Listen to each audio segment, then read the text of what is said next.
यो friends, hello, प्रणाम, नमस्ते, सलाम। स्वागत है आपका सैस XTK के एक और एपिसोड में। दोस्तों, आज थोड़ी नहीं बल्कि बहुत ज्यादा दुख वाली बात करनी है। मेरा ड्रीम पीसी का सपना टूट चुका है। एक्चुअली टूटा नहीं, चकनाचूर हो चुका है।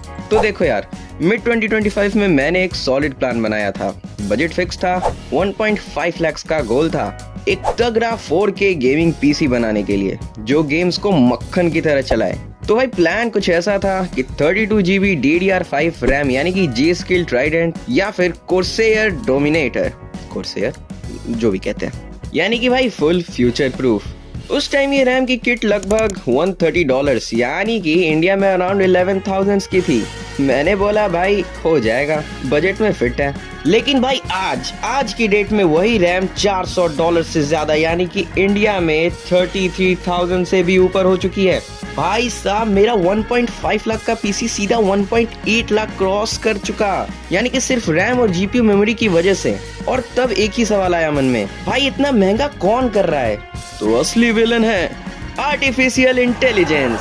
जी हाँ, आपका चहेता AI। दोस्तों, सच करवाए, लेकिन विलन है आर्टिफिशियल इंटेलिजेंस। अब आप बोलेंगे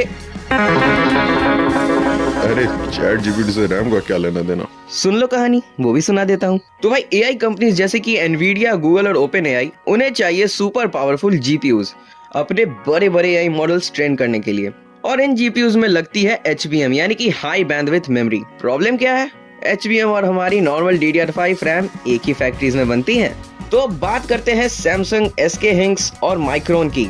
तो ये सारी कंपनियां एक ही कैलकुलेशन पे चलती हैं। Consumer RAM is equal to थोड़ा प्रॉफिट और AI HBM is equal to 5 से 10 गुना ज्यादा प्रॉफिट। तो भैया इनका बिजनेस क्या बोलता है? गेमर्स जाए बाहर में और AI को जितना रैम दे सकते हो दे डालो। और रिजल्ट के तौर पे हमें देखने मिलता है कि कंज्यूमर रैम की सप्लाई कम, डिमांड तो सेम या फिर आपको ज्यादा ही हो गई है, और प्राइस वो तो आपके सामने है।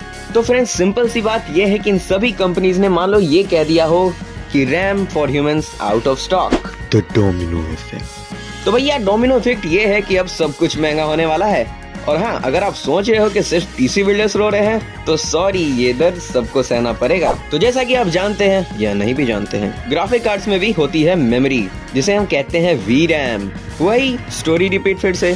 मिड 2025 में जो GPU $480 में यानी कि इंडिया में 40,000 का था, वो आज $580 यानी कि इंडिया में 48,000 पार कर चुका है, यानी कि सीधा 20% हाइक सिर्फ मेमोरी के चक्कर में। सो फ्रेंड्स, फोन में लगती है LPDDR रैम। एक्सपर्ट्स का कहना है कि 2026 में मिड रेंज फोन 5 से 10% ज्यादा महंगे होने वाले हैं। तो आज जो सेम स्पेक्स आपको मिल रहे हैं, उनकी प्राइस सीधा बूम होने वाली है। तो क्या इन सारे झमेलों से आपका SSD सेफ है? बिल्कुल नहीं। स्टोरेज भी सेफ नहीं है। डेटा सेंटर्स AI के लिए SSD और NAND फ्लैश का स्टॉक उठा रहे हैं। रिजल्ट, SSDs भी धीरे धीरे महंगी होंगी। लगता है कि फ्यूचर में पीसी नहीं, कैलकुलेटर बिल्ड करना पड़ेगा। तो अब सुनो फाइनल सच, ये प्राइसेस टेम्पररी नहीं होने वाली हैं, यानी कि मिड 2026 तक कोई गारंटी नहीं कि रैम सस्ती हो जाएंगी। तो अब आप क्या कर सकते हैं? अरे हम तो फकीर आदमी हैं, झोला लेके चल पड़ेंगे जी। तो अगर आप जीरो से पीसी बनाना चाहते थे और अर्जेंट नहीं है, तो वेट करो। इमोशंस में आकर EMI मत उठाना। But if you are looking for an urgent upgrade, और अगर आपका काम रुक रहा है, एडिटिंग, गेमिंग, जॉब, स्ट्रीमिंग, तो कुछ भी मत सोचो, कर लो अपग्रेड, क्योंकि और महंगा हो सकता है। लेकिन अगर आपका काम 16GB DDR4 रैम से चल रहा है, तो भाई इतने में ही खुश रहो, क्योंकि फालतू के अपग्रेड के चक्कर में अपने बजट का वाट लगाना बिल्कुल सही डिसीजन नहीं होगा।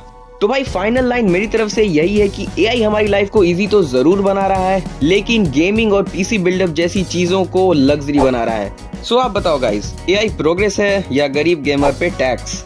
कमेंट सेक्शन में अपना गुस्सा, फ्रस्ट्रेशन और ब्रोकन पीसी ड्रीम सब कुछ निकाल दो। और अगर वीडियो पसंद आया हो तो लाइक जरूर करना और सैस XTK को सब्सक्राइब कर लो। और याद रखो, भले रैम कितना भी महंगा हो गया हो, सब्सक्राइब बटन आज भी फ्री है।